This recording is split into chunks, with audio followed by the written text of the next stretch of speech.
Why do you need to ensure that your location targeting is on point? Let's find out.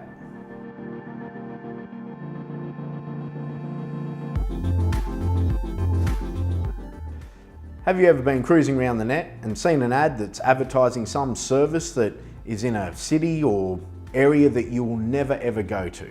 That's the result of bad location targeting. Location targeting is essentially a setting in your campaign that allows you to specifically target the area that you want your ads to show up in. So if you're a local pizza joint and you're looking to target a specific set of suburbs, then you can use that setting to target your ads to those suburbs. If you don't, you might be sending your pizzas all the way across town. Location targeting is extremely important because if someone's outside of your service area and they click on your ad, not only have they spent your money for that click, but they've also got no chance of converting to a sale.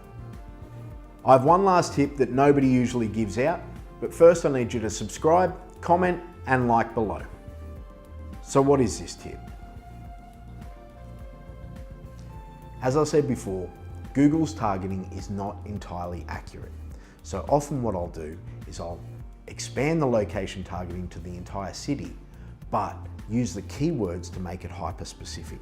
So if I was looking for pizza in Fortitude Valley, for example, then my keyword would be pizza, Fortitude Valley, targeting the entirety of Brisbane. I hope you like this video. I've been Sam Fields. You've been awesome. Comment, like, subscribe. I'm out.